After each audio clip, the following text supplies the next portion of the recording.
Hello friend, চলে এলাম আবার একটা ছোট্ট ব্লগ নিয়ে। তো দেখো, সরষের তেল ছাড়া কীভাবে এঁচোড় কাটা যায় সেটা একটু দেখে নাও আমার কাছ থেকে। তোমরা জানো কে কে একটু কমেন্ট করে বলো। আমি কিন্তু এঁচোড় এইভাবেই কাটি, তাতে করে আমার বটিতে বা হাতে এঁচোড়ের কষ লাগে না, মানে আঠাটা লাগে না। এরকম কলের তলায় বসে কাটতে হবে জলের মধ্যে, তাহলে বটিতে বা হাতে কষও লাগবে না আর সরষের তেলও লাগবে না। সুন্দর কাটা হয়ে যাবে ঝপঝপ করে, কারণ জলের সঙ্গে কষগুলো ধুয়ে বেরিয়ে যাচ্ছে। তো বন্ধুরা, তোমাদের সঙ্গে একটা গল্প শেয়ার করি। এর আগে একটা ভিডিওতে আমি ছেড়েছিলাম, বলেছিলাম আমার হাজব্যান্ড আমাকে সিনেমা দেখায় না। তার মানে এটা বলা মানে কি আমি আমার হাজব্যান্ডকে ছোট করলাম? আমি ছোট করতে যাব কেন? আমার হাজব্যান্ড আমার বট গাছ, আমি তাকে ছোট করতে যাব কেন? আমি তো বলেছি, কথাটা হেসে হেসেই বলেছি, আমি তো রাগ হয়ে বা দুঃখী হয়ে বলিনি। হ্যাঁ, আমার হাজব্যান্ড ভালোবাসে না সিনেমা দেখতে, বলে ওই 3 ঘন্টা বসে থাকতে আমার ভালো লাগে না। আমি সিনেমা দেখতে ভালোবাসি, কিন্তু ঠিক আছে, ওনার জন্য ওটা স্যাক্রিফাইস করলাম, যেহেতু উনি পছন্দ করে না আর দেখি না, বলিও না কিছু।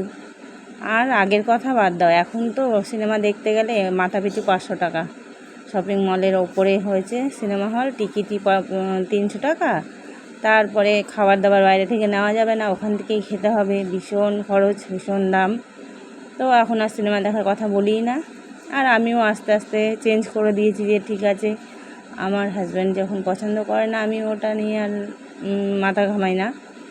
এমনি বাইরে ঘুরতে যাই, গঙ্গার পাড়ে এদিক ওদিক ঘুরতে যাই, লং ড্রাইভে যাই, যেগুলো আমি পছন্দ করি সেগুলো পূর্ণ করে। বাট উনি সিনেমাটা পছন্দ করে না, তাই আমি আরও জোর করি না। তাই সেদিন হাসতে হাসতে বলেছি যে 17 বছর বিয়ে হয়েছে, আমার হাজব্যান্ড আমাকে সিনেমা দেখায় না।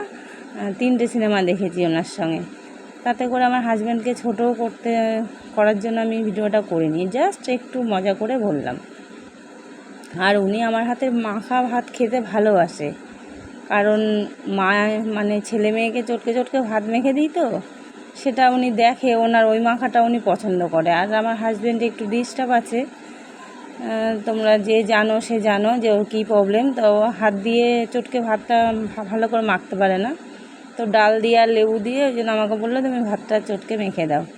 তো সেটাকে কেন লোকের মধ্যে দেখাচ্ছি, এই নিয়ে আমার এক শুভাকাঙ্ক্ষী আমাকে বলছে যে এগুলো লোককে জানানোর কি আছে, তাতে কি হয়েছে? আমি তো আমার হাজব্যান্ডকে ছোট করার জন্য এই ভিডিওটা ছাড়িনি, এমনি মজা করেই ছেড়েছি। এটা ছোট করার কি আছে, তাই না? বলো বন্ধুরা, কথাটা যদি খারাপ বলে থাকি তো কমেন্ট করে বলো। তো দেখো, এঁচোড় দিয়ে চিংড়ি, এঁচোড়ের মানে চিংড়ির মাথা বাটা, কিছু ফেলিনি, একদম চিংড়ির সমস্ত কিছু খেয়েছি, কিচ্ছু ফেলিনি চিংড়ির। আর এই চিংড়ির মাথা বাটাটা আমার হাজব্যান্ড ভীষণ ভালোবাসে। তো দেখছো কিভাবে করছি, তোমাদের যদি ভালো লাগে তোমরা রেসিপিটা তৈরি করে খেও।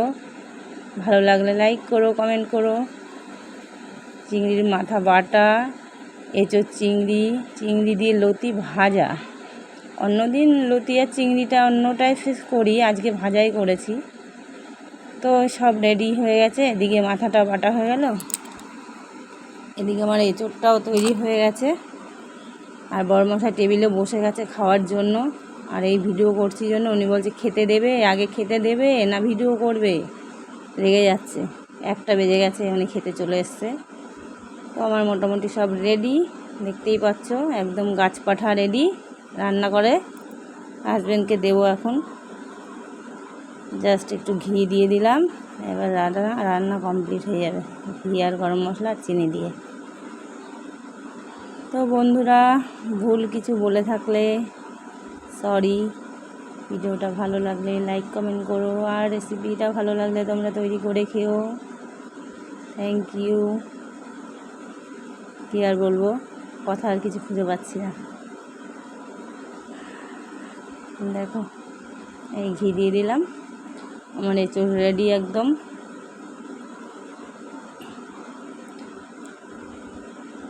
যে বন্ধু বলেছো যে আমার বরকে ছোট করার জন্য ভিডিও করেছি, সে নিশ্চয়ই দেখবে, বাট সরি, তোমাকে খারাপ কিছু মিন করে বলছি না, কিন্তু সেইভাবে বলার কোনো কিছু নেই যে আমি আমার হাজব্যান্ডকে ছোট করার জন্য ভিডিওটা করেছি। আমাদের দুজনের মধ্যে এত সুন্দর বন্ডিং,